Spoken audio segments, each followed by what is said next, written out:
The missing dimension in world politics is the spiritual dimension. The problems of life cannot be solved by material means. Modern civilization is missing the point of life. Human life is meant for understanding spiritual values. Real knowledge is knowing yourself, what you are, what God is, and understanding your relationship and duty to God. It is our duty to understand God, abide by His laws, and learn to love Him. Then all of our problems will be solved. When men are not governed by God, they will be ruled by tyrants. The material world is just like a prison. The spirit soul is imprisoned in a material body which is imprisoned in the material world. We do not belong in this material world. We are spirit souls and belong to the spiritual world. Modern civilization is wrongly directed to the fulfillment of sense gratification, the basis of material life and a barrier to spiritual realization.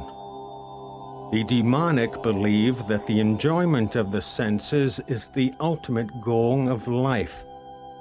However, it is not possible to become peaceful and happy in the attempt to gratify the temporary senses.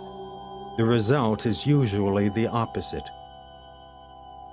A materialistic culture based on sense gratification agitates the mind and senses.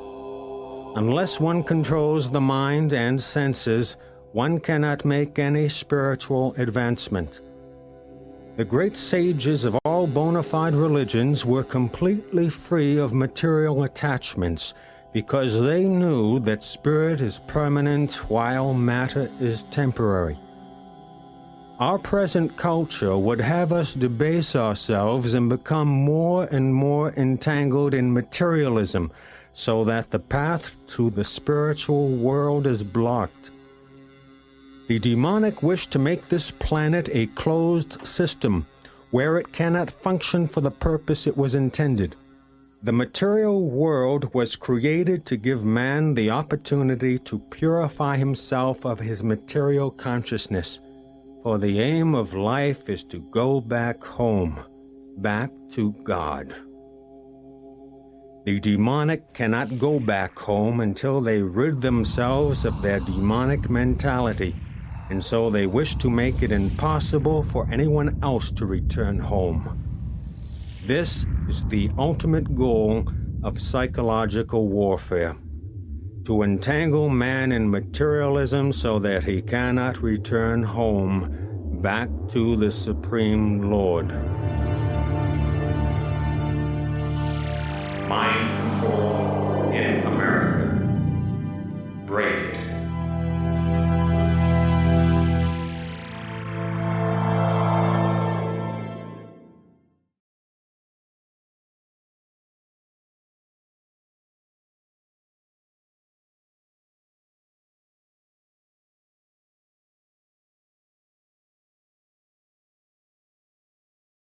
On the Original Thought Transliteration Project, where we're trying to make lemonade out of the lemons that we've been fed, which is rather bitter, ladies and gentlemen. None of us like to be lied to, and we've all been lied to, and so the great mystery is to reveal the true nature of things. And congratulations to Ninja Cat for ramping up her new computer, and thanks again to all of you out there who have supported the project.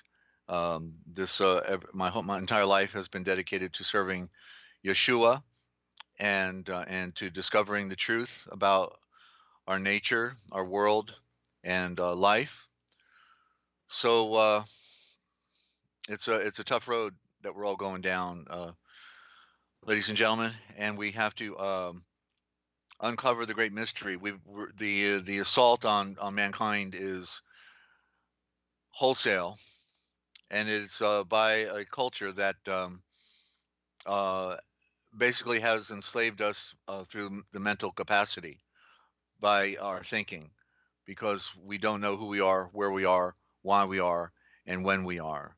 We're going to do pretty well a free program today.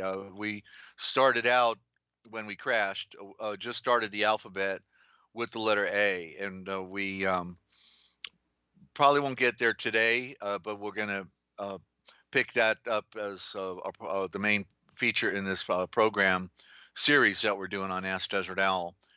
But I want to define a few things, and one of them is found in the Gospel of the Nazarene, or the Nazarene, and it is, the question was posed in one of the lections. It's like election 90.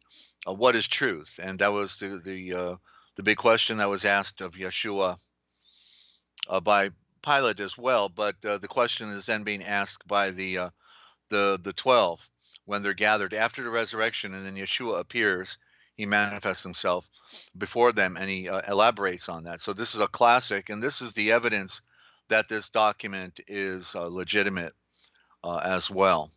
Okay, so and then we've got the Best of Dane coming up, and also the logo definition, which the question is the logo, as we see it in the Greek, is it also word? In the beginning is the logo. Is it also is in the beginning the word? And so we'll read the definition for logo and find out that it has more kinship with the word eshavor. Okay, so okay, so we got our sound is good, I assume. Sound is 6. Okay, so okay, thank you for that. All right, so so that'll be coming up in a little bit. And I want to mention a really good movie, ladies and gentlemen. It is the day of it's just Day of Wrath, 3 words, Day of Wrath. And Christopher Lambert is the main actor, and it's about how basically how the Jews are running the world. They not just are the Jesuits, but they were the Jesuit and the Inquisitors during the Inquisition, like in Spain in particular.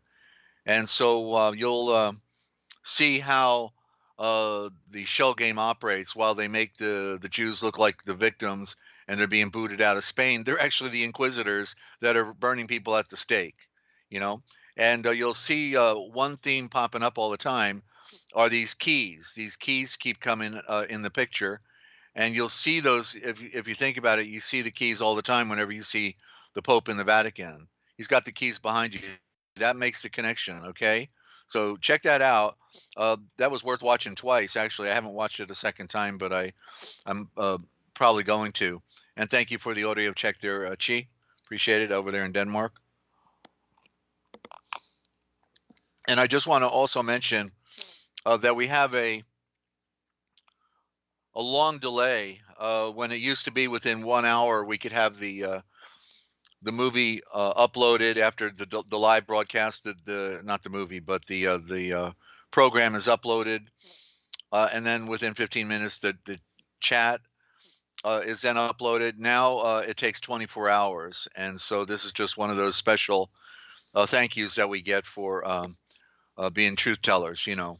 And so if you want to hear the program with the chat and you missed the live broadcast, then you simply just need to wait 24 hours, and then it should be good to go. Usually when I get up the next day, that's when it's been fully uploaded. So because I sometimes have to review them, see our audio quality and such. Okay, so just realize that, and it's a drag, but we're just gonna have to live with it. There's a lot worse things happening on our planet than that. That's just a small inconvenience in comparison. It's not good for broadcasting, though, obviously. And I'm looking at my notes here. The latest Kayla D is out. It's the 7th edition, basically completed. I don't think I'm going to do any more on the Kayla D because I'm now into the next work, which is the Gospel of the Nazarene, or the Nazarene. But Kayla D, ladies and gentlemen, is an all-time classic. It's a conversation piece. and with all the illustrations and all the graphic and the footnotes. Not to mention it's a lost writing. Not to mention it's another gospel that is the same story, but different elements are in there that's not in our other gospels. It is literally a classic, a collector's item, and something that you will not be quick to put down once you get a copy of it. Okay, we if you it's on Amazon, Lulu, and Kobo. But if you can't afford any of that, then just contact us. We can get it to you on PDF for any size donation, or if you don't have the funny money, we'll get it to you anyway. All right. So that's our job. We're here to share and to help you. Um, and the catalog we have in the back with all the lost writings, not to mention about near 50 dictionaries from all periods, and including law dictionaries, a whole gamut of 20 or so law dictionaries, and the first major English dictionaries from Skeat from the Middle English to I think we got a few on the Old English, and also Samuel Johnson, the first um, acknowledged dictionary of officially, uh, even though there were many before his, but they were, were not big and renowned for the English. This was Samuel Johnson's from the 1700s. We got that on PDF, the whole kit and caboodle. Okay, his introductions, everything, literally, ladies and gentlemen. So that catalog itself is something you're going to want to hang on to for reference in case you are trying to figure something out. All the lost writings, most of them. I mean, there's probably a few out there I hadn't found, but the majority, okay, I could say that is out there published, is in catalog, and you can get it through us for no funny money, and or if you want to make a donation, that'd be great. But we get it to you on PDF. We use file transfer if it don't fit on an email because it's too big, and we get it to you. Okay. So I was just real quick before I share. We find out what is truth based on Yeshua appearing again before the 12.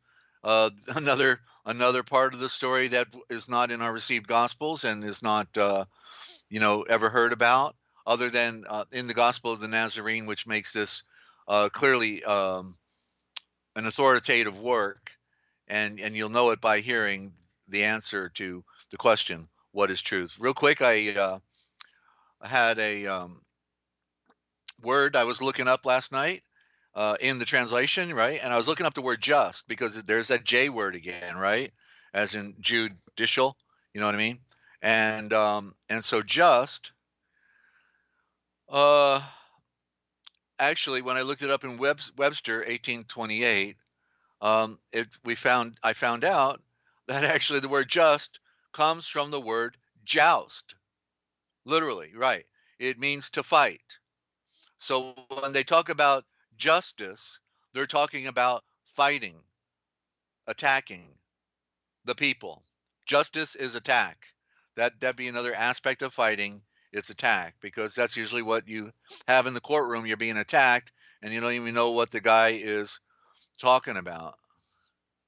So, once again, another example of the games that have been played on us. Okay, and it's a tragic world to know that there's an organized group that have it in for you.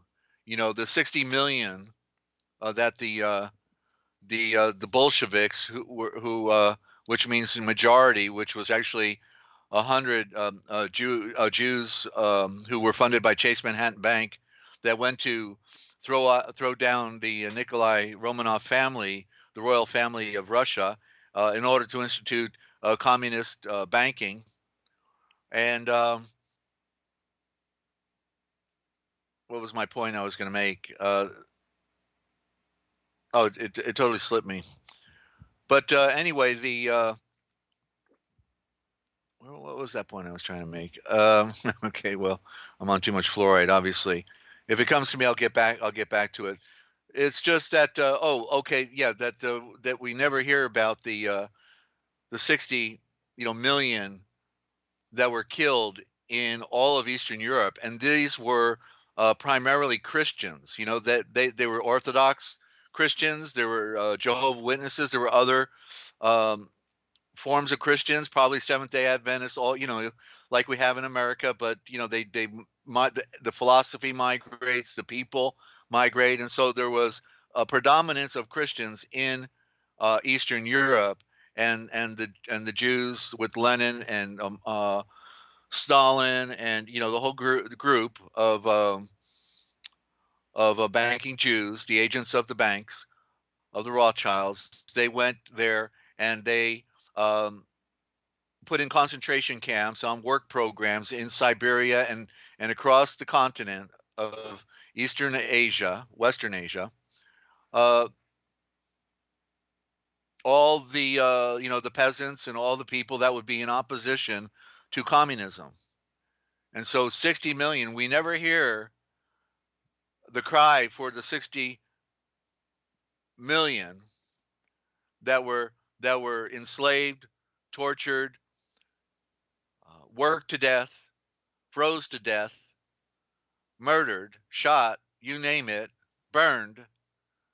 But we hear the banking elite crying crocodile tears for the illusion that they created during World War II. Right? They've got to be the world's victims because they are the world oppressors.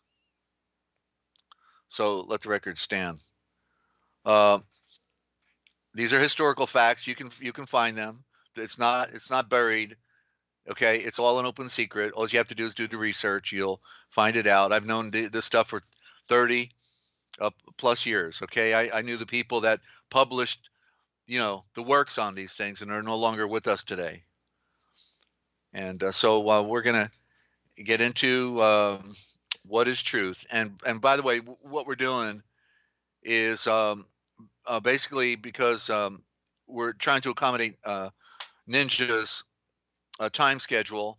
We couldn't do a late and an early. I was too tired in the evening, and so I had to do it early Eastern time, 9 a.m. Eastern time, with Forbidden History Live and Lost Scriptures and Bible translations, and then, but also this was the best time for Ninja. And so what we did then, we just decided that we would go back and forth each day.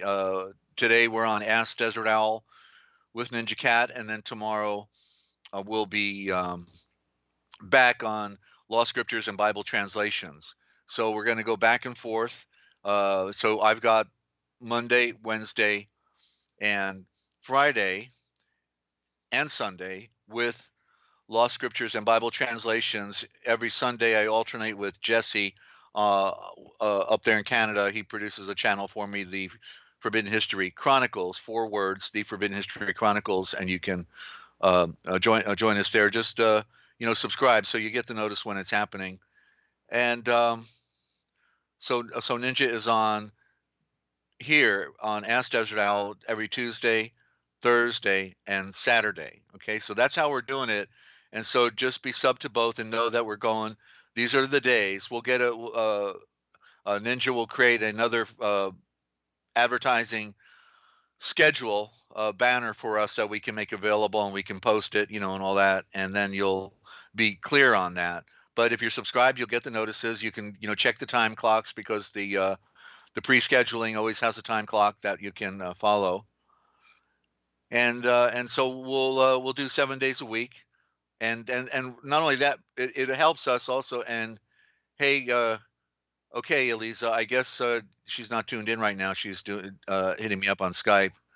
Just got back home from work. Okay, well, this is we're live right now, but anyway, perhaps she'll join us. So what was I saying? That Skype is a lot of fun at times. Program time's right, that we're gonna get that scheduled to you. Okay, so did I cover everything here? Did I say what I wanted to say? And of course, we got the Dane coming up shortly. We've got to kind of like regroove. And oh, okay, Ninja, you can't do the other. Okay, why don't you just delete that? Okay, just delete that, please, because that's too gaudy to put that up there like that.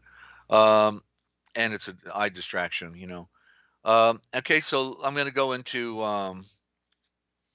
Okay, and I just wanted to clarify that I'm going to, because we're having a kind of free day, because we're getting used to this and trying to ramp up the the program. I've practically forgot, how or orientation. Oh, I remember what I was going to say now. That the benefit of having two channels and rotating back and forth is that we can then actually have a bigger program, because on one program I can only do so many different things in presenting lost writings and Farrar Fenton, and with reading and talking and all that. So by having a secondary day that I do on the other channel that has a different makeup, then we're going to do the alphabet. So every other day we're going to be hitting the alphabet, which will then help you on the other day when I'm talking about.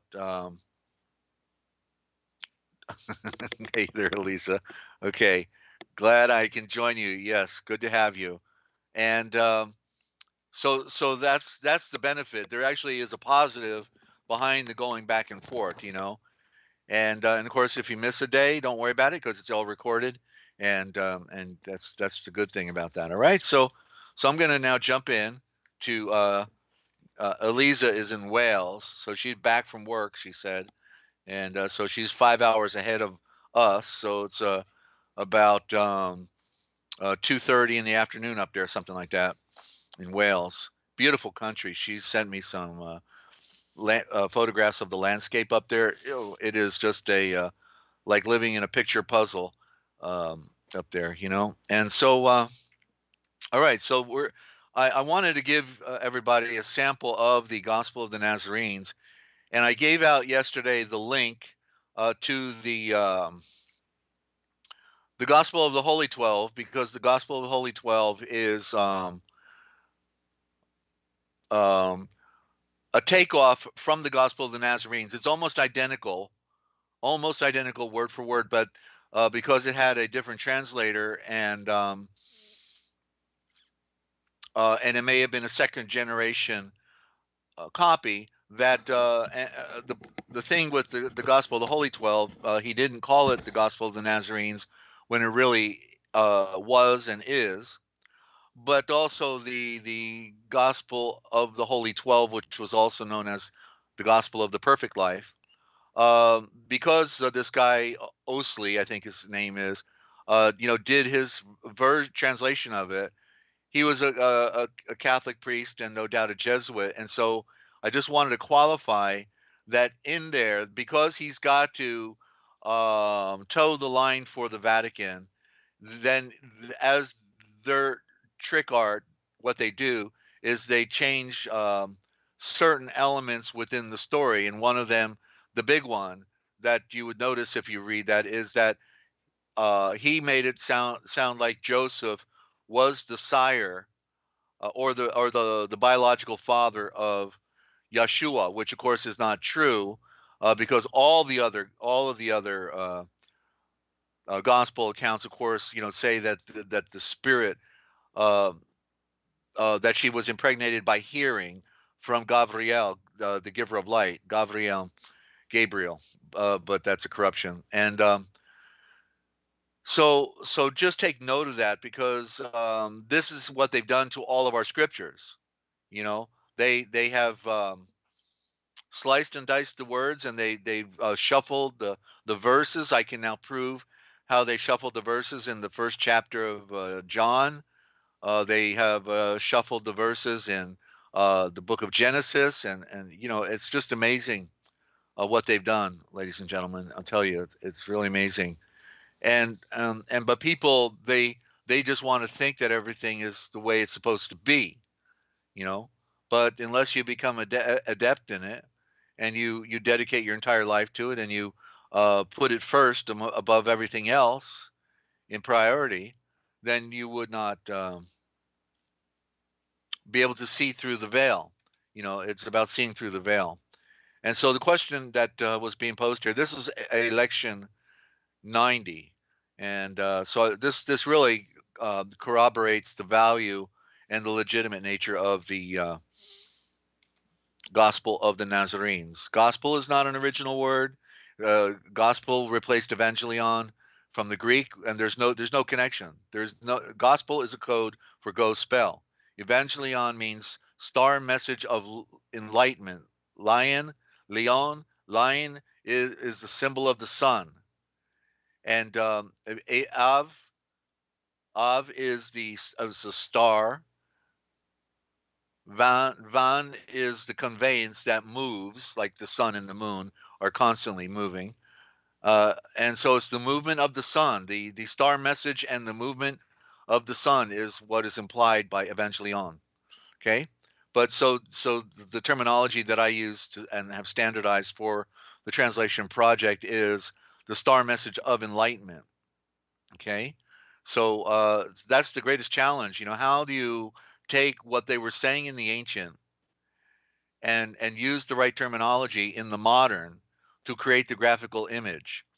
You see, because we don't want to have to go back and learn Aramaic. We never could do it well enough. You can't master that foreign tongue when you don't know anybody that speaks it, and so we then have to draw out from the ancient what were they literally saying, and usually it's connected with a graphical expression. One example would be the perfect example is like this with outside the walls of the Hittite temple. There was a new form of communication. It may have been influenced by Meitzar, falsely called Egypt, because they were using a graphic illustration outside the entrance of the temple entrance, and it was not the standard Hittite, but it was as if it were a newer idea or version, and that's the word I was leading up to, is idea, because they had two graphics, and one of them was the picture of an eye, and the other one was a picture of a deer. And so what happens when you go hunting? When you go hunting, you're looking, right? You're looking, and so you got to be attentive. You got to be sharp. You got to be listening and looking. And so this is where then the hieroglyph comes from the ancient into the modern, because it's an eye and a graphic, and it's a deer that you have to be looking for. And there is the terminology that evolved throughout all this time through the Indo-Germanic for the word idea. Idea is idea, right? The idea, and so there it is. See, and so they don't teach us this stuff in school, ladies and gentlemen. And so, but it's relevant if you want to know who you are, where you are, why you are, and when you are, and what the great deceivers are doing. It's about life and death. It's about I didn't know half the stuff I know today. I was not even pursuing. It's like I was just really trying to do it from a spiritual truth standpoint, but then I learned so much more. It blows my mind. And I'll tell you what, I got long-winded here, and I'm ready for a quick break. So let's go to Dane Wigington. I think that's appropriate, and then we'll come back and answer. Yeshua will answer for us what is truth. Okay, so you're tuned in right here to Ask Desert Owl on with Ninja Cat, and on the Forbidden History series and the Original Thought Transliteration Project. What they didn't want you to know, that we tell right here. So don't go away. We'll be right back, and glad you're tuned in. Still time to call your friends, ladies and gentlemen. Don't go away.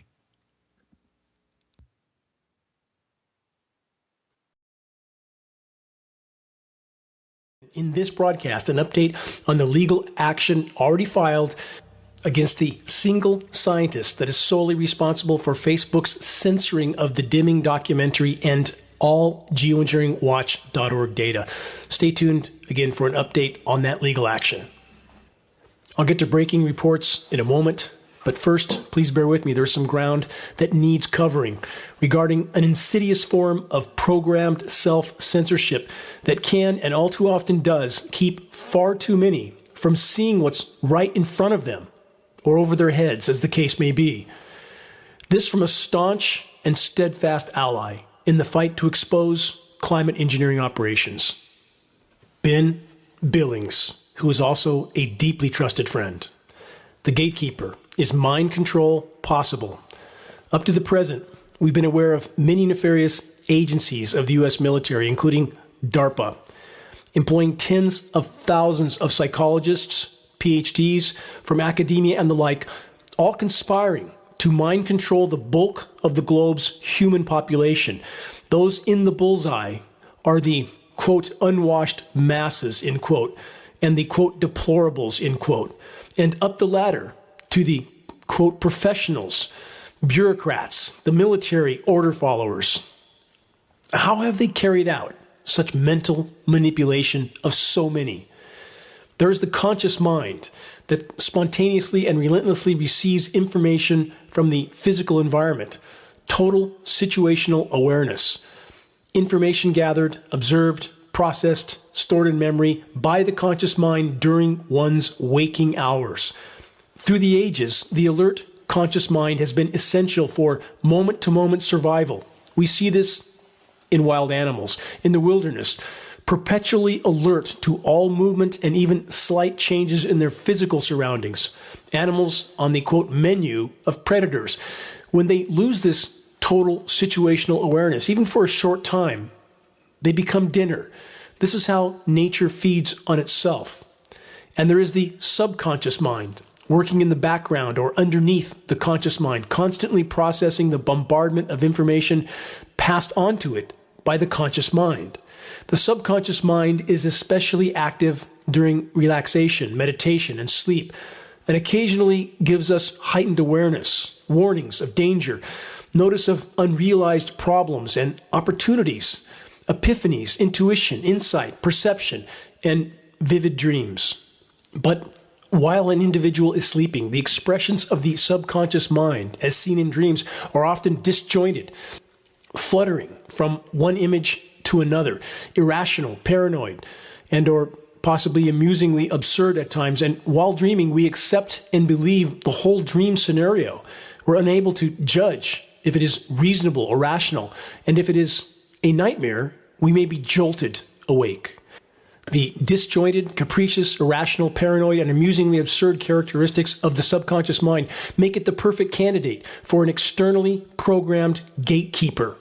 The legions of power structure employees working diligently over many decades, utilizing thousands of methods of deceptions, multiple fear scenarios, relentless conditioning, quote, education, programming, chemical poisoning, dumbing down starting at birth, further also facilitating physical, mental, and moral degradation, have pulled off a seemingly simple psychological manipulation on world populations. Instead of the subconscious mind operating in the background behind the conscious mind, it has been repositioned into the foreground. Now the subconscious mind is ahead of the conscious mind for far too many and feeds information from the physical environment to the downstream and now subservient conscious mind.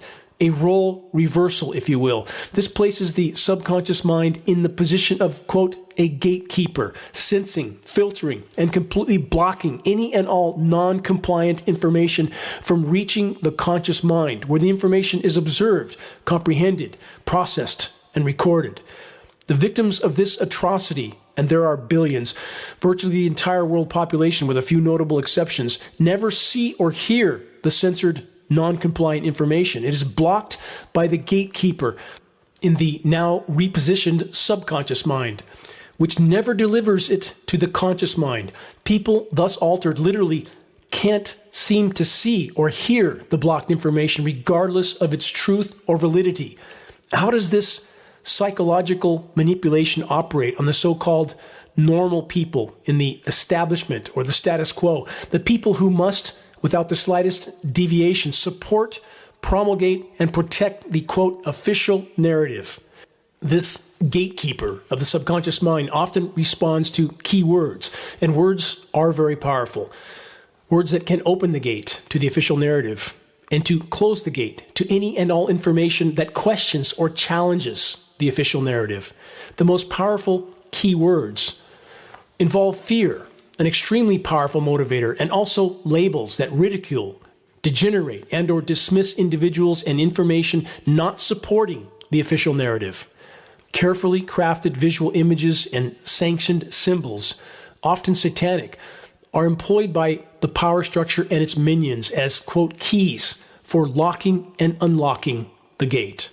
Thus, the, quote, normal members of society and the establishment individuals of the status quo are the ones most profoundly and relentlessly blocked from seeing or hearing any non-compliant information. And thus, this blockage is not limited to the, quote, normal, but is virtually universal to a lesser degree among all of us. No one is spared.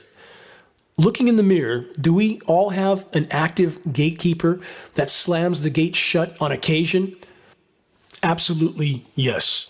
As noted earlier, the subconscious mind with its gatekeeper gives us heightened awareness, warnings of danger, notice of unrealized problems and opportunities, all vital for our survival in the physical world. When attempting to view the outright lies, half-truths, and verbal manipulation of the mainstream media, quote, news, our gatekeeper slams the gate shut, says no more, can't handle this, turn it off, click, gone. But the gatekeeper is highly programmable. An alternate way of viewing the, quote, news is accomplished by reprogramming the gatekeeper.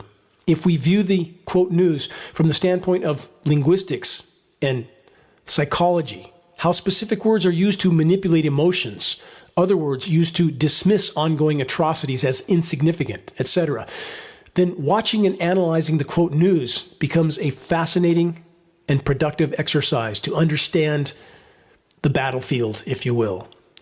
But reprogramming the gatekeeper takes self-awareness and a desire to do so. Nonetheless, the lament is repeated many times over and over in the public square and frequently on social media.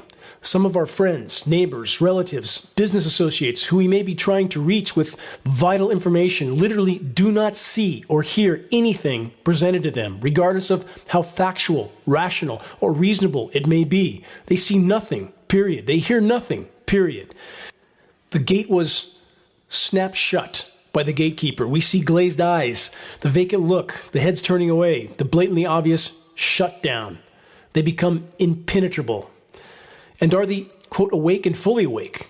Can they look at absolutely everything, no matter how dire, with a clear lens, without preconception, bias, or ideology? Everything? Really? We all have filters that we must constantly keep in check. So we discuss among the, quote, awakened, the usual litany of human insanities like 5G, the nuclear fuel cycle, the injections, lockdowns, Common Core, censorship, and the like. And they are totally online with an open discussion relating the facts, pitfalls, etc., a lively, intelligent discussion until a trigger is hit. Boom, the gate slams shut, and we witness once again the obvious shutdown. Why? Because we looked up and had the audacity to point out the blatantly obvious, in-your-face elephant in the sky. Jet aircraft crisscrossing the sky, creating those, quote, chemtrails, a magic key word of the power structure used to lock the gate, and it works. The gate slammed shut. End of intelligent conversation, and this is among those who consider themselves, quote, awakened. There are a few of us, by some miracle of divine intervention, who can look up, comprehend what is happening, investigate, and learn about the lethal consequences of climate engineering and attempt to inform others. But with climate engineering, we face the power structure's coveted mega gate blocker. Of all of them, virtually impenetrable in so many cases, programmed into the vast majority of the population. The mega gate blocker is any word, visual image, symbol, or even the slightest hint that touches ever so slightly on the, quote, chemtrails scenario, scientifically termed climate engineering, climate intervention, solar radiation management, cloud albedo enhancement. Sticking to the climate science terms can often be the key to bypassing an individual's gatekeeper. The ever-alert gatekeeper in the subconscious mind having been repositioned ahead of the conscious mind and on extreme alert 24/7 and programmed by the power structure to recognize this universally forbidden subject of what's happening in our skies, slams the gate shut, blocking any non-compliant information from reaching the conscious mind where the information could have been observed, processed, and recorded. And there are people who are at least marginally aware of the elephant in the sky and can recite more or less accurately the basic information. But when it comes to the more abstract information like chemical ice nucleation for weather modification, the externally programmed gatekeeper in the repositioned subconscious mind, unable to completely block the information flow, redirects the conscious mind into the realm of, quote, the coming ice age, or global cooling, or the false narrative that chemtrails and HAARP have been halted by our government because they say so, or so-called green energy or nuclear energy, and a host of other deceptions and distractions. The military power structure now has two crown jewels, both of which have been lusted for by military organizations since the beginning of time. They have global weather control programs, shielded from public view by their critically important gatekeeper, programmed into populations, closing the gate in the repositioned subconscious mind. And the military power structure has the more generalized mind control of majority populations, blocking awareness of the thousands of current insanities, again, facilitated by the externally programmed gatekeeper in the repositioned subconscious mind. Think about it, as there is much to consider, and we are running out of time.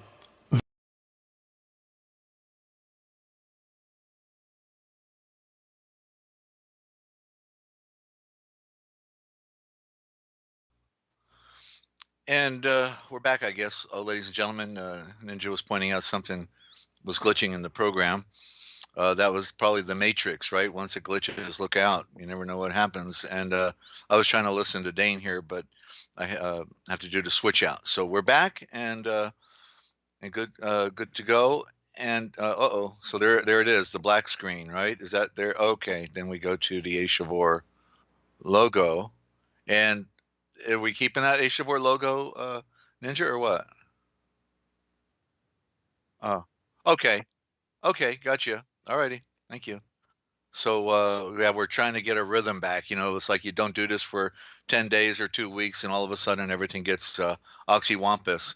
And by the way, if you want to call in, you know, if you want to join us with a comment or a question, it's Ask Desert Owl. And I don't know everything, but I've done my due diligence to learn a lot about the important issues, ladies and gentlemen, from the standpoint of being a soul searcher, of the sacred tradition of spirituality,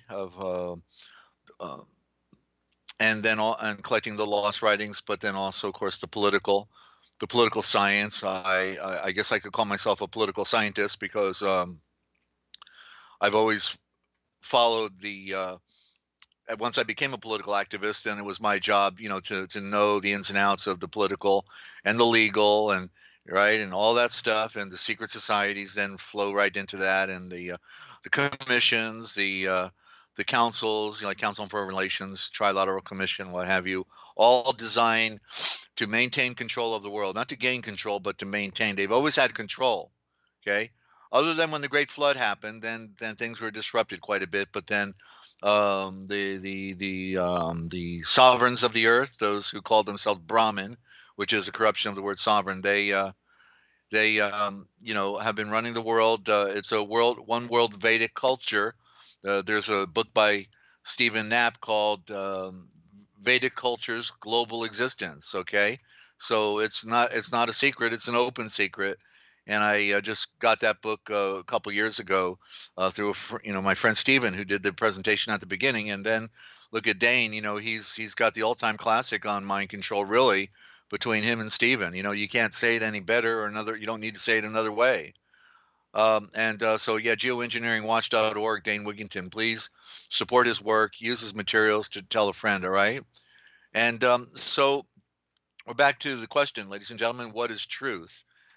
And so we're going to go into the Gospel of the Nazarenes, and just quickly, because you know I always try to qualify the value of something like this. But you know when like I've gotten the book and I've given it away to other people, you know, to thank them, you know, for their for their help in my situation, like my friends that take me to the food bank and to the store, because I can't walk out there because I'm a marked man, and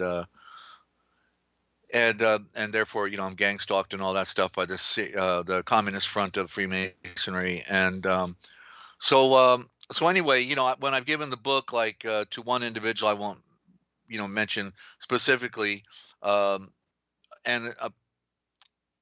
well, it's where I go to the food bank, then I gave the book to somebody, and you could tell that when they see it's the Gospel of the Nazarenes, they're not happy.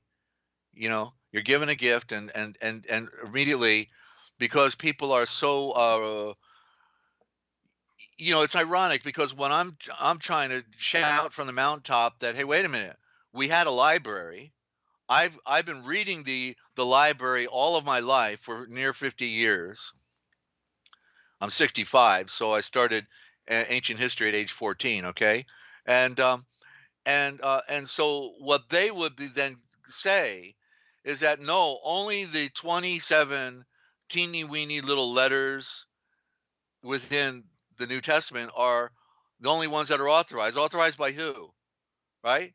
Well, I'll tell you who authorized it. It wasn't King James, because he was a latecomer. These 27 teeny weeny little books in our what we call the New Testament, which is really the everlasting covenant. There's a misnomer right there. It's not a testament. It's not new. It was from the beginning, and it is the everlasting Kevanun, the everlasting covenant. But what they're really saying is that no, only the Roman Empire approved 27 books are what we're able to read. Roman Empire approved, because it was in the Eastern Empire, in Constantinople, Turkey, where Constantine then had the Nicene Council. Look at the word; it's actually Nicene. Nick means secret, so it was the secret council. Wasn't very nice. A secret council with the bought and paid for sellouts of spiritual truth, organized religion, who then debated back and forth for several periods, maybe a half a year or something, what books they were going to put in their Roman Empire authorized version of our Schultres, of our scriptures. Okay? So people are under the mind control spell that only the Roman Empire authorized version of the 27 teeny weeny little letters are what's allowed for our intellect and for our thinking capacity. You get it? That's how great the mind control that we just heard from Dane and just learned about from Stephen, the two classics. It fits perfectly with, this synopsis that they can't think. People can't, like if when I heard about the lost writing, it was like, whoa. In fact, I had a vision for it before I found it, because I was reading, the 27 teeny weeny little letters over and over and over, like when I was 24 years old. And I remember, laying back on the couch and thinking, boy, I wish I had another letter of Paul, or I had another gospel, or, and I'm so bored with, reading these over and over and over, because they're not any and then within that week, I was in a bookstore, and all of a sudden I saw on the shelf the lost books of the Bible and the forgotten books of Eden. I said, whoa, what is this? And I pulled it off the shelf, looked at it, said, hey, sold, babe. And I paid $8 for it, and went home, and I just ate it up. I couldn't believe it, that here it was, more material. And I could see, because the Father gave me, the ability to, at least be able to think for myself and read. I could see that a couple of the books in there were not legit, like Paul and Thelka, or the Catholic influence. I could see in certain areas. Some, many of the writings were legit, but they were influenced by Catholicism, or the filter of a priest or whatever. So you got to be able to see and read it for yourself, which is what behold means. see and read it for yourself, and know that all of these writings that we have been mistranslated to a certain degree. You always lose something when you're in do a translation from one language to another. But then when you got fallible people or people with an agenda, then you have other challenges that occur as well. But once you become the scholar, you can see through these things. You can see, where the game has been played, where the switch outs have occurred. But really, it comes down to the nature of words, the Ace of Wars, the logo. Okay, we're gonna have to read about that because something's going on here. Because the logo has no parallel with the word. Okay, yet in Greek it says in the beginning is the logo, and then in the King James it says in the beginning was the word. Oh, was, like not anymore. But it's present tense always. In that sense. But there is no parallel between logo and word. And then we got to talk about a Shavor because that's the original. And so that's what we're going to do. But I just find it so profound when I give a gift of a lost writing recovered with the most beautiful. And you got to read it first before you can even have an opinion on it or a criticism. You got to read it, and to give it to somebody immediately they're disappointed because there can't be another gospel. No, can't be. No, and so they probably just put it down on a shelf somewhere and hope that they never see it again. Where's the love of Yeshua in all of that? So anyway, it's just indicative of the mind control that Dane was just talking about. It fit perfectly with today, with what I want to do. So let's find out what Yeshua has to say. I'm excited, because it's a whole nother what do you want to call it? Epic series or moment when Yeshua is reappearing to his brothers and friends in the time he did before he went back up permanently. He never went back up permanently because he's always here. But you know what I'm saying, in the vision of walking as a physical form, a presentation of himself in physical form. I don't know what you call that off the top of my head. Manifestation of his character as an Ashan, as a raw eye, incarnate, carnation. Actually, the end doesn't need to be on carnation. The carnation of Yeshua. So anyway, so now let's find out what is truth according to Yeshua, because it's expanded on now. Whereas Pilate asked a question and he didn't get, the full answer. Here's, I guess, basically the full answer. What is truth? Again, the 12 were gathered together. I got to turn one more light on. Hang on, right behind me here. Ugh. All right, that's better. Okay, so again, the 12 were gathered together in the circle of the palm tree. And by the way, audio check. Ninja, am I doing good with? I pulled my mic up to get it away from my mouth a little bit, so I hope it's good, not overmodulating and good and not too low at the same time. And Thaddeus says, I'll never forget pointing out to my dad the CT while driving him to the airport. To my dad, the CT. I don't get the CT, Thaddeus. You'll have to clarify that, okay? But anyway, good to have you, and thank you for your input. Okay, so I get short. As Ninja knows, if you, I need to be a full reminder. In other words, I'm on a roll and I'm talking. I don't even remember what I was talking about 2 minutes ago. So because I'm just moving forward, constantly moving forward, and then she'll give me a response, and I'll say, "Well, what is that?" Oh yeah. So okay, yeah, we were talking about chemtrails. Thank you very much. It is correctly geoengineering, aerosol spraying. That's what Dane would want us to say. Instead of chemtrails, we could say aerosol spraying. Aerosol, and so that's important. Because it is a scientific term, and it gets people to think, oh, aerosol spraying. It comes at it from a whole different avenue. Okay, so again, the 12 were gathered together in the circle of palm trees, and one of them, even Thomas, said to the others, "What is truth?" For the same thing appears different to different minds and even to the same mind at different times. What then is truth? And as they were speaking, Yeshua appeared in their center and breathes. Truth, one and absolute, is in the Most High, which is an abbreviation of Mother Star in the eye of the return. So truth, one and absolute, is in the Mother Star in the eye of the return. Well, that's Yeshua then. That's Yeshua because he's the Mother Star.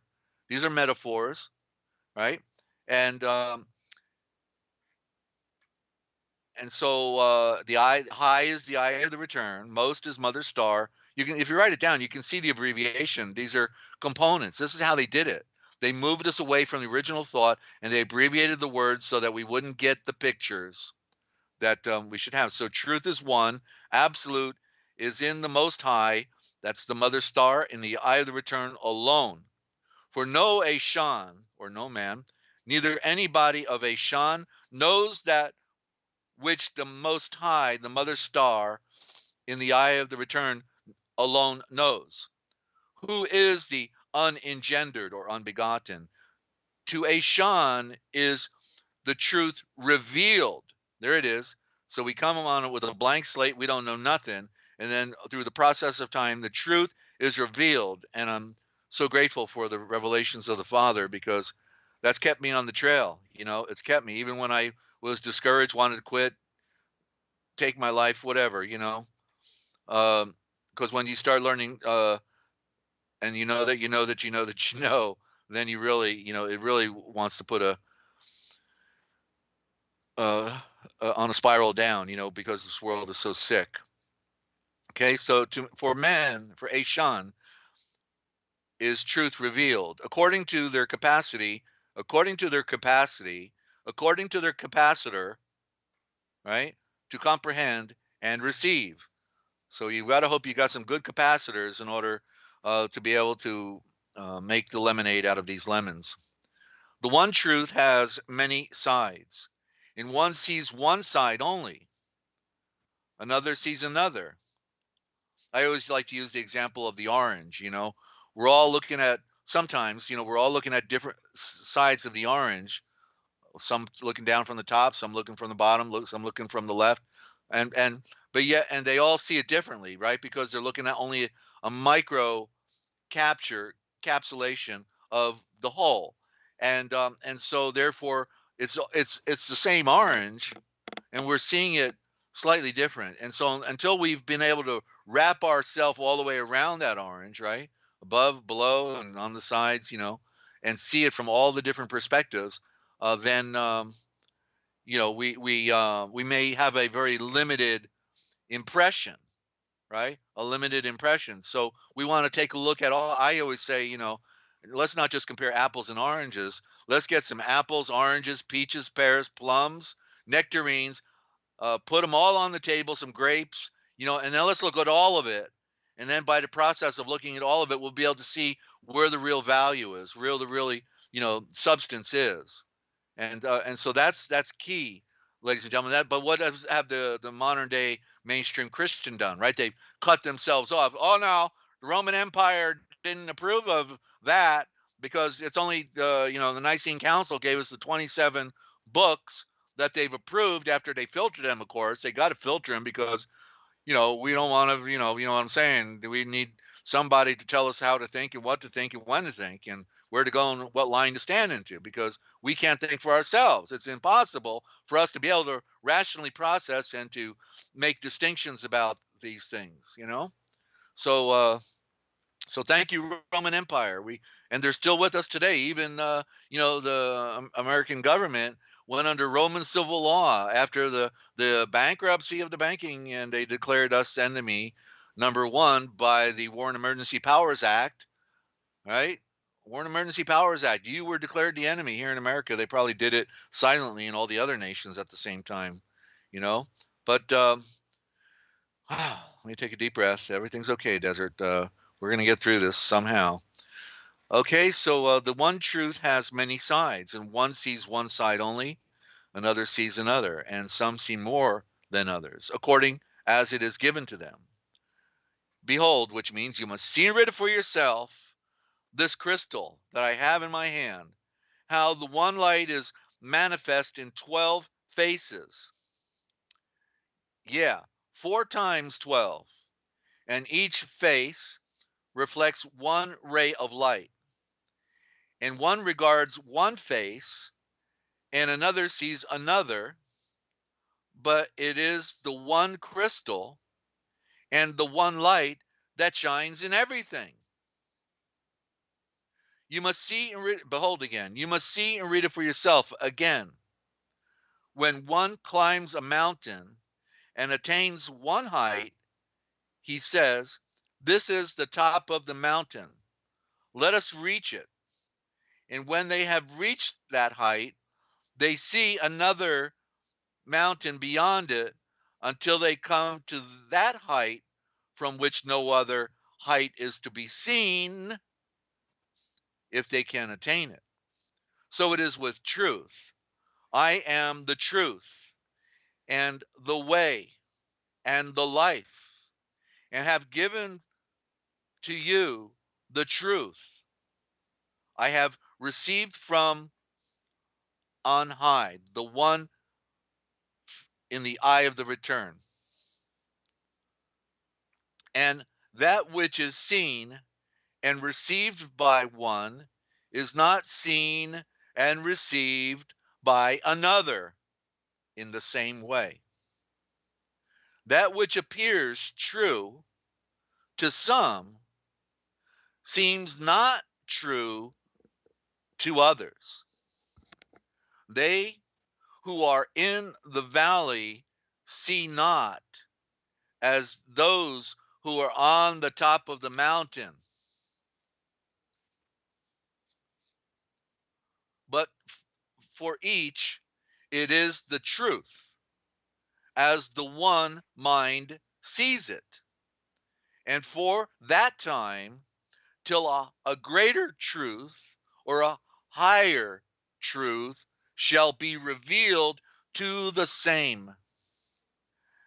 And to the soul which receives higher light shall be given more light.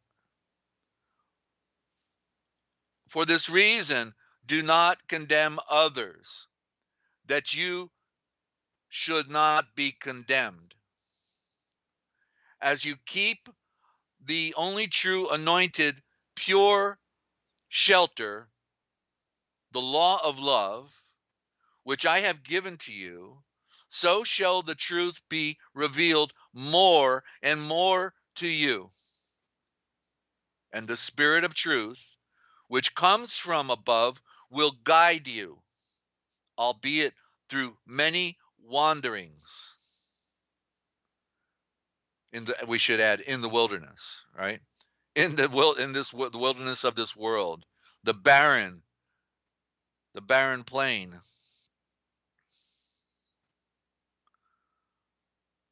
Albeit through many wanderings, into all truth. Let me try that again. Okay, so truth, as you keep the only true anointed pure shelter, the law of love, which I have given to you, so shall the truth from the tree's root be revealed more and more for you.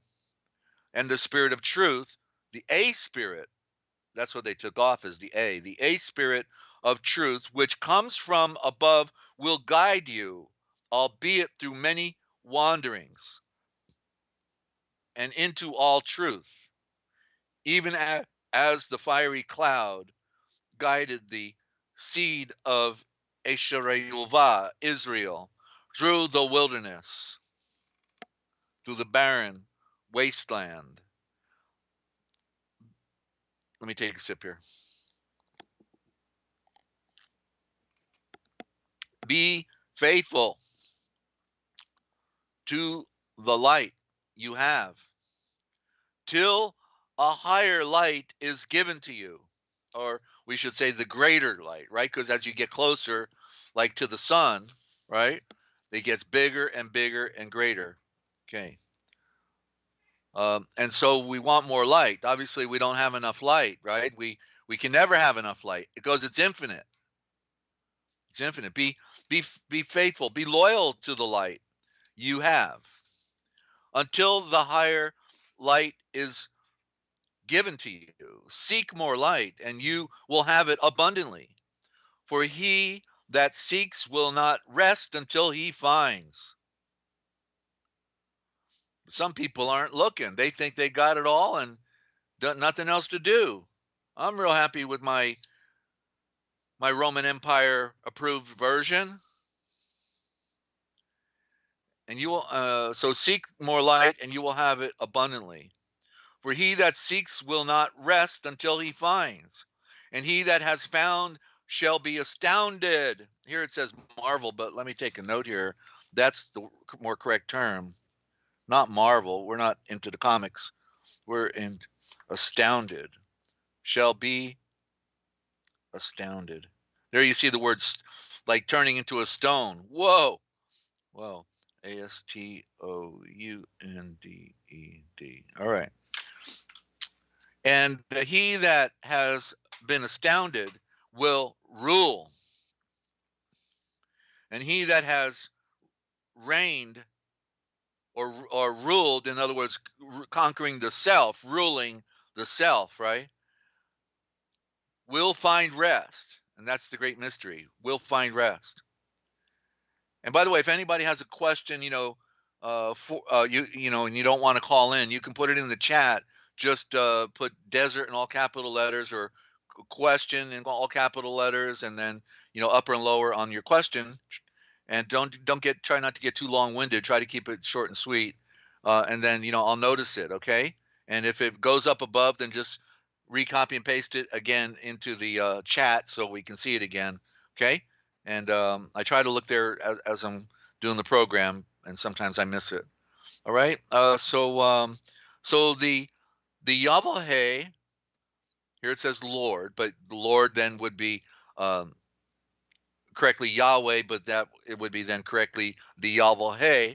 So the Yahweh gives you all truth as a ladder with many steps for the soul novation, that's salvation, soul novation, and perfection of the soul, the shul, that's the place of knowledge. Notice there's a U in there, but it's really SOL for soul, as in the sun, solar, because it is a processing unit, a capacitor of a higher order at the top of your body. The lower body represents the earth, but the above the neck represents the solar, the intellect, the infinite, right? You're already pre-made, good to go if you can just wrap your mind around that, right? Okay, so I'll try it again. So the Yahweh gives you all truth as a ladder with many steps. You know, I'm just thinking here, can anybody deny that all of this right here is proverbial truth? That this clearly is a legitimate statement written down by our Redeemer, the one who made us, who made all things, right? How can anybody deny that this is not the essence of truth? And how could they want to reject, you know, or take the Roman Empire version, but then reject something like this? How could they reject it? You know? And that's what's happened wholesale. The book was hidden from us. It was stolen by the Vatican, and they gave us the filtered versions, Matthew, Mark, Luke, and John. But this was the culture that preserved the pure version as long as they possibly could. But then it became, you know, taken over, of course, by man, which is criminal and sinner and a monster, right? So anyway, it's our world is the greatest enigma, right? And so Ninja, I have a question, but it can wait after the read. Okay, I will pick it up right after. I'm almost done here. For soul novation, and are you going to call in then? Let me know what you're going to do. And for the salvation, backing up. Okay, so the Yahweh gives you all truth. He gives it freely, right? As a ladder with many steps for the soul novation, the salvation, and perfection. Oh boy, the mainstream Christians hate that word, perfection. Because, nobody's perfect. Of course, I don't know everybody, and the scripture says, be therefore perfect, for even your Father who rules from his throne in the Son is perfect. But I don't get that, and so, okay, you'll call in. So, it's funny because the scriptures are all about, the perfection of the creation. That's why we have to be second born, because the first one was made inadequately. And so which is of the earth. And so by putting on the spiritual nature, being born, a second born again, then we put on the ability to walk on water. That's the metaphor of putting on the perfection of light, walking on water. But the mainstream Christianity doesn't talk that. I say, oh, you'll never be able to live up to this standard. Wait a minute, it told us we're supposed to. No, but they've been lied to by the Jewish Jesuit front, Jesuit. All right. So the Yahweh gives you all truth as a ladder with many steps for salvation, soul novation, and perfection of the soul. And that which seems true today, you will abandon for the higher truth of tomorrow as it reveals itself. Press into that perfection. Whoso keeps the pure anointed shelter, or the holy law, which I have given. See, they replaced the words, right? So law is not the original. The original is shelter. The idea for law comes from the word shelter, the protection. High noon is the pure shelter.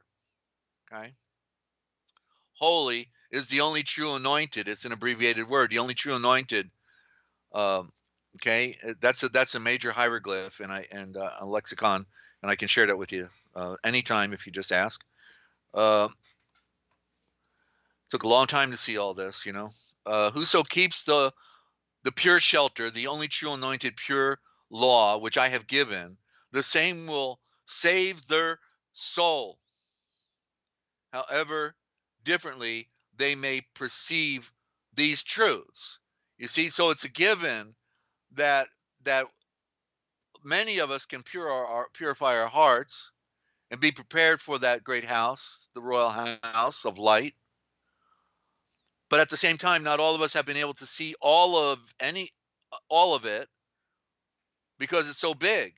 And so I see parts of it, and others see other part. But it's not, as the scripture says, of any private interpretation, because the truth is truth, and the truth is not a part of any lie. So that's all it really comes down to. So many of us will have seen the benefit of seeing things from a different point of view, and it compels us to put on that perfection of light, and to be separate, a separate people from the people of this world that want to kill us, because all the things they do, for the most part, brings on death, because it denies the spirit, and that's why we have to walk on water. So let's see, where did I leave off here? Almost done. Okay, so perceive the truth differently. They may perceive the truth, right? Like one example I could give that's perfect to this statement. Let me read it again. Whoso keeps the pure shelter, or the holy law, which I have given, the same shall save their souls, however differently they may perceive these truths. Now I think the story, what comes to mind is the classic story of Ron Wyatt. This guy, this very humble and unassuming friend of us all, because he worked real hard in his profession, but then he took all of his money and he just started out, he wanted to find Noah's Ark, and he was so, I don't know the right word. The word that comes to mind is simple, but he was not, he was a very sharp guy. He wasn't simple, but his spirituality caused him to be humble. And so therefore he knew that he was on the Father's trail.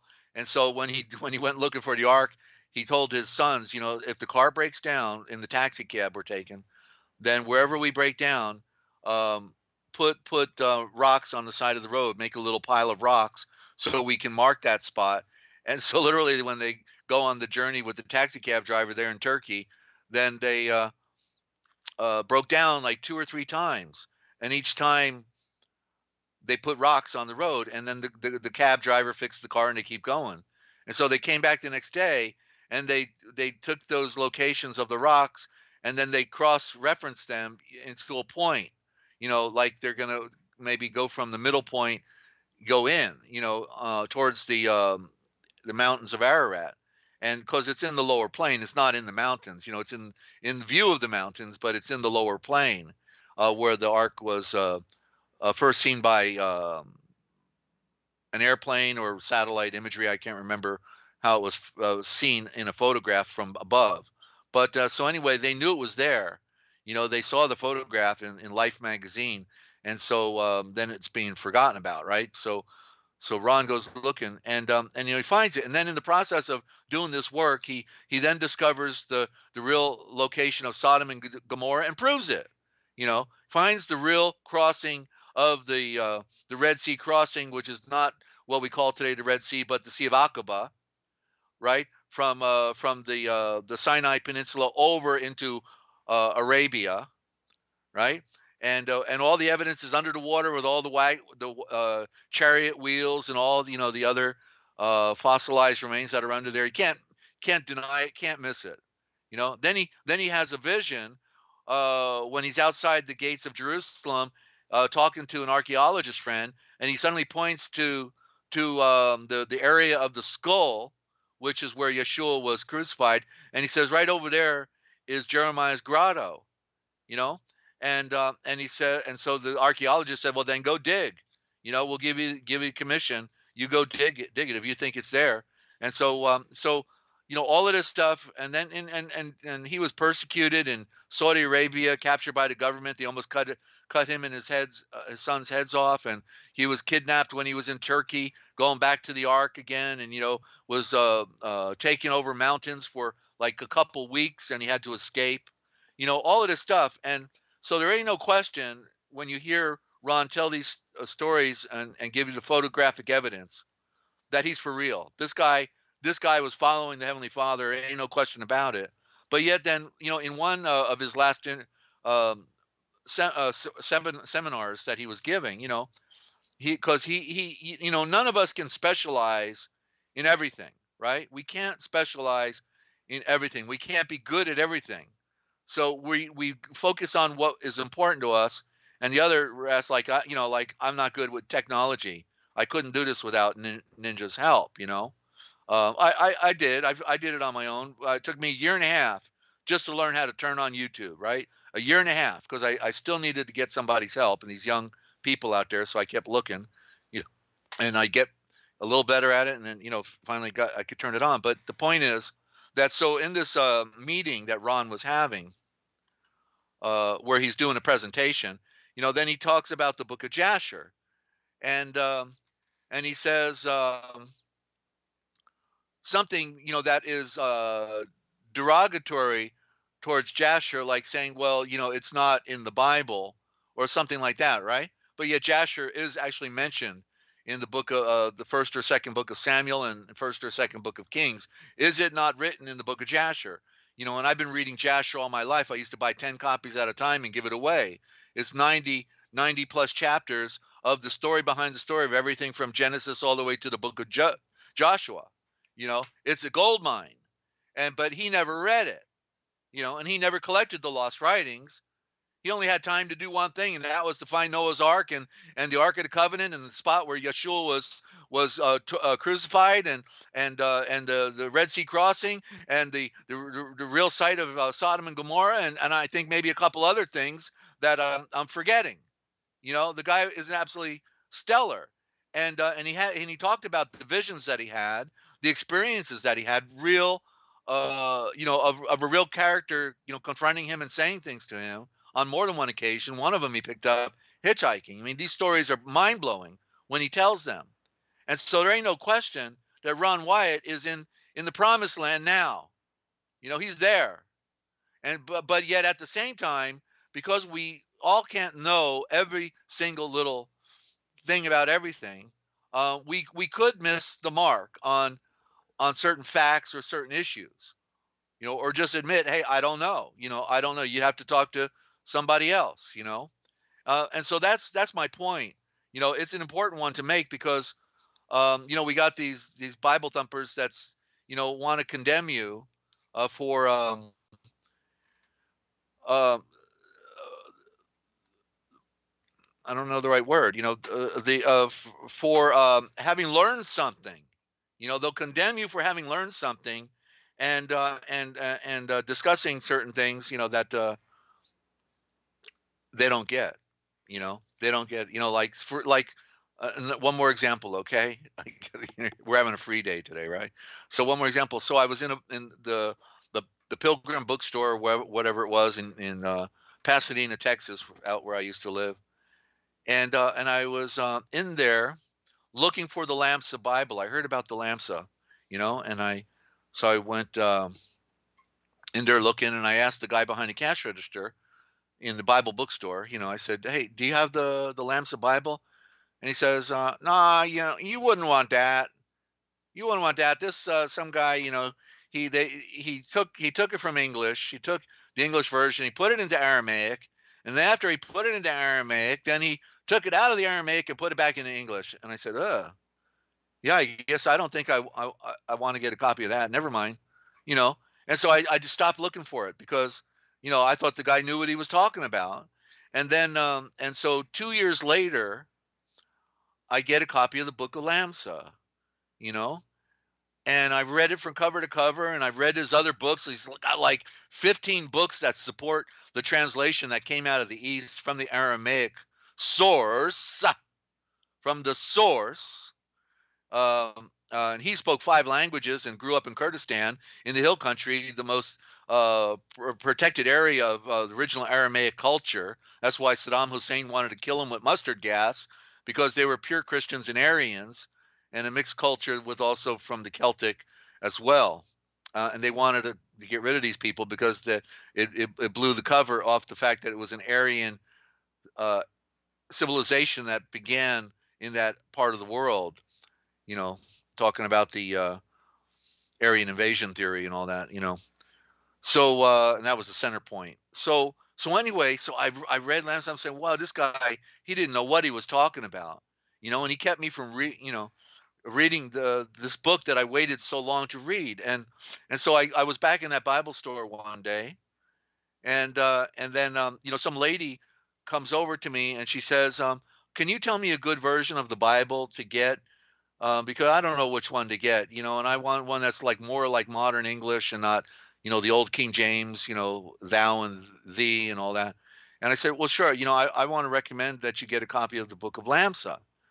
And because it's from the most original source, and it's in modern English. And so it's the best one to get. It's my favorite. And then the guy behind the cash register, he then says, oh, well, you wouldn't want to get that version. You wouldn't want to get that because, yada, yada, whatever he said. And I said, wait a minute, I was in here 2 years ago. Let me ask you a question. I think I started with the question, because you got to know how to ask the right questions if you want the right answers, right? And I said, have you ever read George Lamsa yourself? And he said, no. And I said, you know what? I was in here 2 years ago, and I was looking for it, and you dissuaded me from getting a copy and reading it for myself. And so I finally got a copy. 2 years. I was delayed 2 years because of you to get a copy. And I found out it's actually one of the most, if not the most important translation in modern time in English than any other translation. Now I know, of course, it's Fenton, right? And I said, so you don't know what you're talking about, and you ought to just not say anything, and you'd show some wisdom, because you can't talk about what you've not read. And and so Thaddeus here is saying he's going to look it up, and thanks. You bet, Thaddeus, absolutely. So we're here to share information, And so I'm going to read that scripture again now in the verse 12 of what is truth. I'll start in 11. I'll lead into it. So whoso keeps the only true anointed pure shelter, or the holy law, which I have given, the same will save their souls. It's important because it's about saving your soul. However differently they may perceive these truths. Now, somebody like that could not be saved, because that is not the Spirit of the Father, and that's not how it works. Oh, okay. You want to know, Ninja? Could you spell that, please, for Thaddeus as I continue on here? If you have a problem, I think you know how to spell it, Ninja. If not, I'll follow up. All right, when we get done here. We're almost done. We've got 5 more verses. So many will say to me, Yeshua. I just want to back up. I want to back up a little more here. So verse 10, the Yahweh gives you truth as a ladder, with many steps, for the soul novation, or salvation, and perfection of the soul.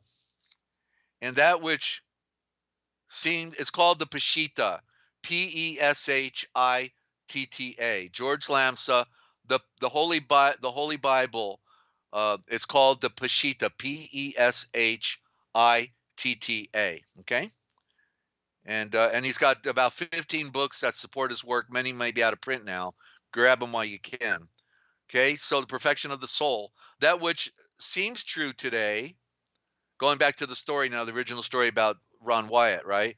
And how he was fantastic in what he was good at, but he wasn't the scholar of collecting lost writings. You know, he didn't have time for that. He saw it from a different angle, right? And that which seems true today, you will abandon for the higher truth of tomorrow. Press into that perfection. Whoso keeps the pure anointed shelter, or the holy law, which I have given, the same will save their souls. However differently they may perceive these truths. That's it. You see, so I don't fault, Ron, because he didn't know what he was talking about, because he was sincere, and he was sincerely wrong when he was talking about the book of Jasher, of not being of any value, because he never read it. And he may have only heard bad stuff, like that guy at the bookstore saying, "Oh, Ron, you wouldn't want to read that. You wouldn't want to read that," from somebody that never read it, right? From somebody that never read it. Yeah. So many will say to me, Yeshua, we have been zealous for the truth, but I will say to them, no, zealous not for the truth, but that others may see as you see, and no other truth beside. All right, that's where people start attacking each other, right? They start attacking you because you're not like them. You're not repeating the same. Well, Jesus loves you. Yes, I know, for the Bible tells me so, and that's all I know, and that's all that matters to me. And don't have to become a scholar. Don't have to rightly divide the words of truth when they've been corrupted, and to dig for the gold that is waiting there, to uncover the great mystery, to know you've been lied to, because the truth is not a part of any lie. So faith without charity is dead. The carrot eye, meaning the eye that sees. That's the carrot eye, charity. Love is the fulfilling of the pure shelter of the law. How shall the victory of light, faith, in what they receive profit them? How shall the faith or victory of light in what they receive profit them that hold it in imperfection? Right? They glory in that imperfection and their inability to pull themselves up by the bootstrap, right? They who have love have all things, and without love there is nothing of any value. Let each hold what they see to be the truth in love. In love. Knowing that where love is not, truth is a dead letter and profits nothing. And by the way, we're going to go to a break after this read, Ninja, and then we'll take your call on the other side of the break, okay? Because I'm obviously needing a break, okay? And thank you. Oh, she scared me. just talked right in my head. Jumped in there. That was funny. That's all right. That's all right. It's like, when you got these headsets on, there's like right there. All right. And there abide goodness and truth and beauty. Excellence would be better than goodness. Goodness is one of those codes again. And there lives excellence and truth from the tree's root and beauty. But the greater of these is the excellence of perfection. And if any have hatred toward their fellows and harden their hearts to the creatures of the earth, how can they see truth unto soul salvation? Seeing their eyes are blinded and their hearts are hardened to all the rest of creation. As I have received the truth, so have I given it to you. Let each receive it according to their light and ability to comprehend, and persecute not those who receive it after a different interpretation. Because we're all struggling. We're all working to come to the next rung on the ladder, right? For truth, the truth, is the might of the Yahweh, the mother star in the eye of the return. And it will prevail in the end over all error. But the only true anointed pure shelter, the holy law which I have given, is plain for everyone. Those simple truths, right? Love your neighbor as you love yourself. And so the only true anointed pure shelter, the holy law which I have given, is plain and clear for everyone. It's not hard. And just, well, we learned that just it means to joust, it means to fight, so we would have to change that word. And the better word would probably be right. Which I have given is clear for all, and right and excellent, replacing good. Let all who observe it for the salvation of their souls. Let everyone observe it for the salvation of their souls, and have great amount of tolerance towards difference, ladies and gentlemen. And that is the key. And that is the Gospel of the Nazarenes in election 90. What is truth? Now you tell me, is that not scripture? Should that not have been somewhere between Matthew, Mark, Luke, and John, and yet we don't find it anywhere but in the writings that they have stolen from us, ripped out of our hands, told us, well, you don't need to read that. No, you don't need to read that. Somebody making up your mind for you? It don't sound very good to me. I don't want people doing my thinking for me. I want to see and read it for myself. And so there you have it, ladies and gentlemen. And I can see we're not going to get everything done today, but that's okay, because we're just ramping back up and just trying to unwind and get our rhythm back. So I'm glad you're with us. Hope you're telling your friends about the broadcast. And so we're going to go to a break, and when we get back, we'll take a call from Ninja Cat and see what other kind of damage we can do on planet Earth before it's all said and done, okay? Destroy all the lies, ladies and gentlemen. What's it worth, right? We'll be right back.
Okay, we're back, ladies and gentlemen, and welcome to Ask Desert Owl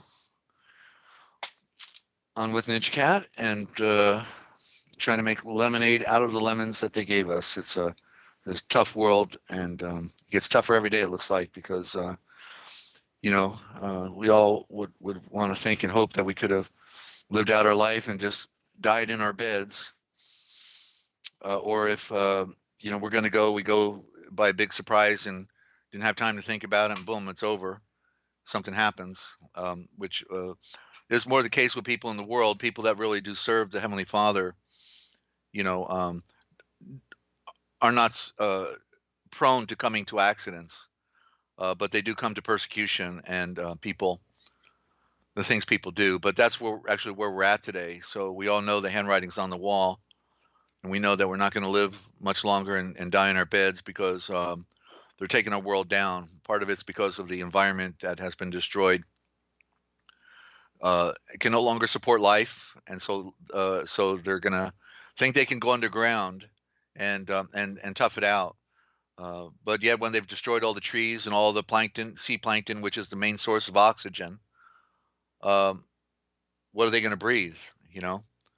So they've really done a number on planet Earth, and it's basically over. This is the end of what was called, Yeshua referred to as the Gentile dispensation. But going back to the reed, isn't it interesting that people can love some of Yeshua's words, but not love all of them, right? Not love all of them. Yeah. So Thaddeus, if you need it, my email is on the about page on this channel and all of our other channels. So email me. So I've got your email. Make your request. Just tell me that you want lambs to remind me, and then we can either it may be too big. We may have to send you a file transfer by email, and it's an easy download. One click and you got it. Or 2 clicks. And so yeah. So that way, if you can't afford to get the hard copy, I'm not much on reading PDFs myself. I live on the computer, so I don't want to be doing my reading on the computer. But anyway, the PDF is available if you can't afford to get the hard copy. Okay. And so we'll be happy to do that.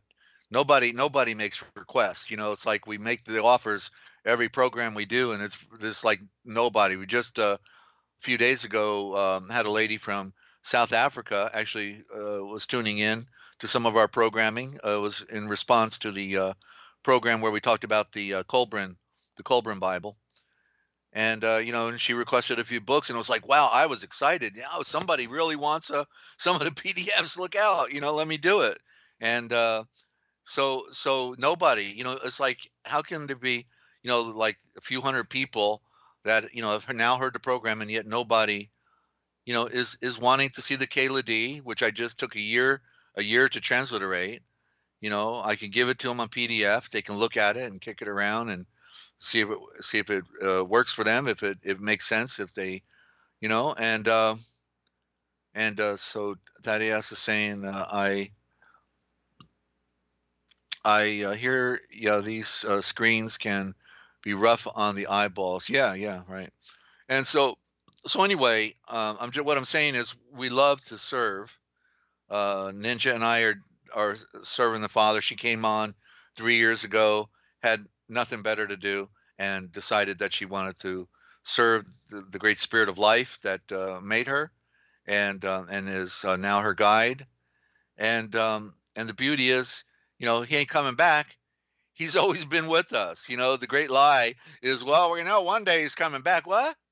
He rose from the dead, and he had left when he died. That's when he left, and everybody lost all hope, and they were in despair and destroyed, because they thought he was the one who was going to come and give back the true Israel, right?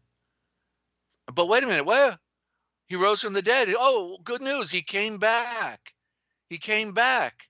I call that the comeback kid. What better comeback can there be than destroying the cycle of death and rising and coming back in physical form? His flesh did not see corruption. And hangs out with his buddies for a couple months and instructs them better onto the true way for the people of the way. The correct terminology, not Christian. The people of the way. That's what Levi means. Levi. Levi is a corruption. It's Levi. Levi means the way, and that is the people of the way. You know, why do we move away from the original meaning, the original words, the original thought? How can that be, ladies and gentlemen? Is not something smell rotten in Denmark? And I think it's the Jesuits, you know? So yeah, we've got to put on the light, ladies and gentlemen, and be set free. So Ninja, if you want to call in, and we may just call it a wrap after your call. So come on in and let's do some more damage on planet Earth. Okay. What are you doing? Just Skype? dialing. Just dialing. Yeah, trying to You're find dialing you on Skype. Wait a minute. Yeah. Okay, you don't know how to hook your Skype up to the I'm joking. what? I'm joking. What's the joke? You're on Skype. We're already on the program, right? Yes. You're talking with me, right? Oh, funny. Okay, I was waiting for the phone. All right. Here we are. Just you and me on planet Earth talking to the world. And what's on your mind today, Ninja? Okay. I just want to quickly respond in the chat. Firstly, just quickly, because it's all related to what you have been sharing with us. When you were talking, I can't remember exactly what you were saying, but I said I was persecuted when I gave a pastor a copy of the Book of Wisdom. I was indirectly mocked during a service in a church house. Anyway, and we could be sure he never read it, right? Mm-hmm. He would have read the first page, the introduction. Right. And because he was from the Middle East, which is like ground zero where all of this story happened, right? The biblical story. He figured he knew better and did not even investigate whether Yeshua, his uncle, had fled from Jerusalem to England's shores, where he wrote the Book of Wisdom for the King Avranches of Great Britain, so that his family and his people could settle there. And so instead, he criticizes something he did not even question nor investigate. Yeah, and it was a thank you gift, because he allowed me to stay for free in the back of the church house when I had nowhere to go, and it was a thank you gift, and it was turned against you. Yeah. And at the time, he gave the impression that he could be open to that because he saw through a lot of the deception that has been going on in the last couple of years. And that leads me to say that's also confirmation of what you were reading, how everybody's different. Some people see all the truth, some people see parts of it, some people don't see any of it, some people see it in different ways. So you got me thinking. During the read, you said something about, you said the word above, and I was thinking about how we all look up when we create light, when we pray. We look up. Sorry, I'm getting a bit tired. That's all right. Yeah, and I was just thinking, it's a real mind bender. We look up when we're speaking with Yeshua and I don't want to say the word, but I'll say, and praying to our Father. We look above, and yet, Well, just to clarify, because we use the term creating light, so nobody yeah, misunderstands what you meant. yeah, Right, creating light. yeah, Which is what Frey means. It's Frey. yeah, It's Frey, and it's the same word as Freya, which is the mother light, which is the feminine creation, and it reflects upon the sun. Okay, so that's the Frey. We're creating light. Go yeah. ahead. And I also see that, looking up, when we're communicating, um, why look down? Like from our perspective, it's hard ground underneath us. So we look up because it's all open space and light. Um, and yet, uh, Yeshua's energy is all around us. It's not just up there, it's down here, all around us. Um, and talking about seeing things differently, I was thinking, when I look up, when I look above me, um, to the sky, uh, if you desert, for example, on this other side of the planet, are doing the same thing at the same time, we're looking in opposite directions. So which way is up, really? So Yeshua's energy is all around us. It's all about Right. So this. the real Yeah. perspective is looking within. It's about looking Yes. within ourselves. That's Thank the you. 0 point. Right. The solar plexus in the metaphor. Thank you. Right. Yeah. It's just we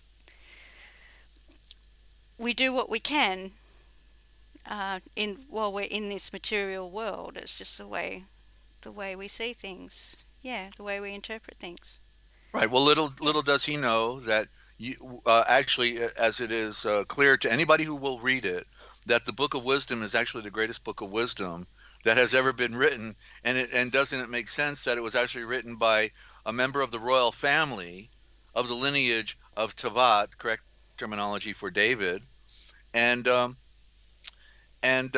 was the great uncle of Yeshua, the Redeemer of the world, the sole navigator of the world, that his who actually was so in tune that he knew that he had to create a tomb just within 30 yards of the crucifixion site for his nephew when he would be sacrificed. How that all came about, we'll never know, but obviously it was part of the story. And so this individual who was a tin merchant, you know, running ships coming from England with tin and other ore to Tiberius Caesar in Rome, a friend of Tiberius's, a royal family of of the line of David. So all of these parts of the story that have been kept from us that you have to search real deep to find. It makes sense that this individual with the great uncle of Yeshua who was there for him from beginning to end for the family. And by the way, his real name is not Joseph. That is Volei Shafei. Volei Shafei is a title of honor that they gave him, reflective upon the Joseph of Egypt, who provided for his tribe. That's why he was called Joseph, which is correctly Volei Shafei, because he was the one providing for this royal family at the end of time 2,000 years ago. And so he writes the all-time classic Book of Wisdom, and so that's the irony behind the rejection by this other individual you referred to, is that he didn't even have any idea what he was holding in his hand. He never even looked, because if he looked, he could have known. Yes. Right? Yes. Because Exactly. we have to see and read it for ourselves in order to know. Yes. And the Book Okay. of Wisdom is a beautiful book, and it's all truth. Yeah. 22 chapters, the number of the letters in the original alphabet, number of perfection, and so that kind of fits. So, anything else, Sister Ninja? I think I think that will do. All right. Thank Okay. you. Well, It's very been good. it's I been think. really good. Yay, we did it. All right. We did. Yeah. And so we tested the waters. The broadcast went smooth. Actually, we didn't have all the buffering like we used to have, huh? So it's just amazing how the new computer seems to have put the fix in for us. So again, thank you to all of our friends out there who pitched in. It's And I know we have yeah. a lot of friends that'll come to listen to the broadcast later on. And Ninja, were you jumping in? Oh, I just wanted to say again, yes, it is amazing. Just the time, the amount of extra time it took. I've never had a good computer. I've never done any of these broadcasts on a good computer. There's always been something going wrong, and this is just amazing. So I'm very grateful, very very grateful. Let there be light always, and thank you to everybody that helped. That Is was it a compute? You bet. Thank you. Is it a computer instead of a it's a computer? computer, computer. A Yep. computer. Okay, gotcha. All right. All right. Very good. So Okay, I'll let you get she on with the she speaks a foreign language down there, and it's rather fun. Of course, we're kind of funny to her too, I guess. So it all fits. All right. When I say bye bye, it really tickles her for some reason. All right. Get me Bye bye. started. See ya. Talk to you later. All right. And so anyway, I think we're gonna call it a wrap, and then we'll be back with our regular. What day is today? Anyway, I don't even know. Let me look at my phone here. Okay, today's Thursday. So tomorrow, okay, well, Friday will be on the other channel on Forbidden History Live. Will be on Lost Scriptures and Bible Translations, our sister channel. All right, and so we're gonna postpone reading about the logo because I'm kind of trying to get back in the groove. You know, I did it yesterday, did it today. In a few days, I'll have strengthened my voice up where I can do a little bit more, and I hope that some of you, if you want, you know, the copy of Lamsa or anything else that we have in our cat. Remember, the key is to get the book of Kayla D.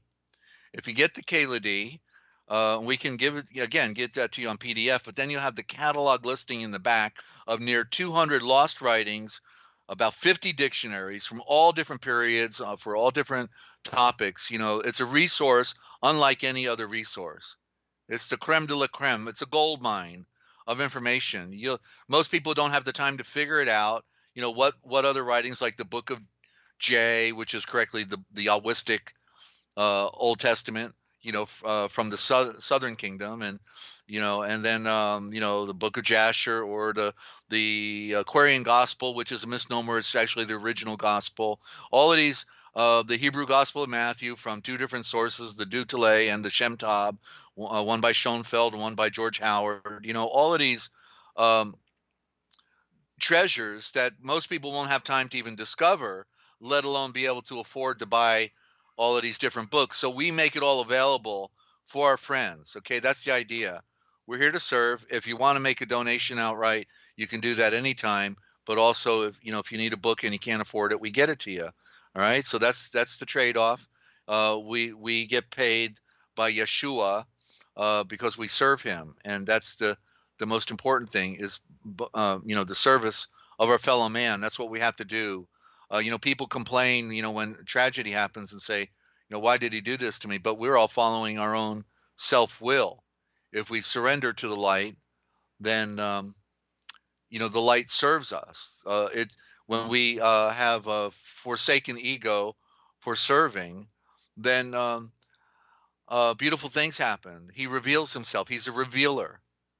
It's in the great mystery. He's here right now, but nobody can see Him. They don't even know His nature, how, you know, who, what, where, when, why, and how. They because they've been denied access to the true knowledge of life, to the true resource, to the library.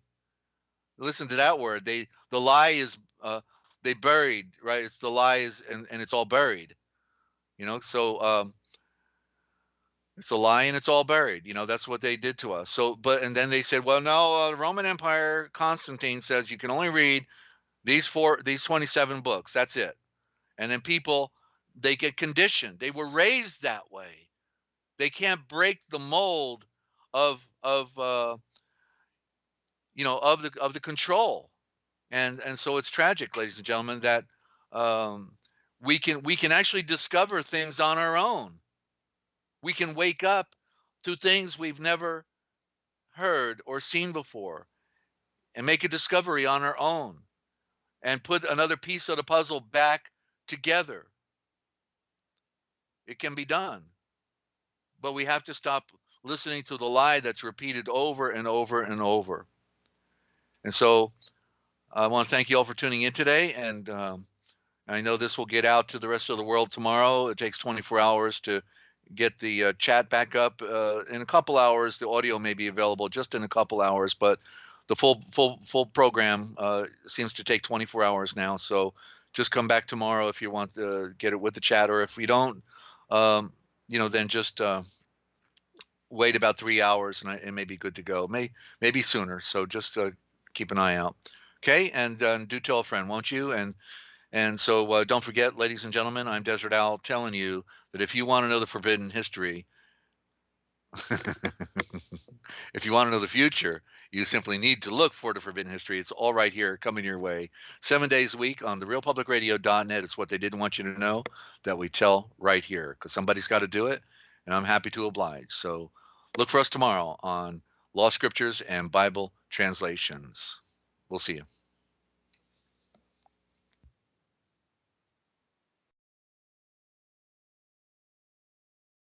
Starry, starry night,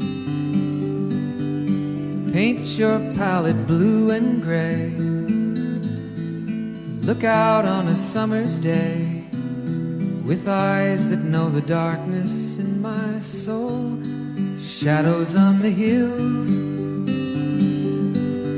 sketch the trees and the daffodils, catch the breeze and the winter chills in colors on the snowy linen land. Now I understand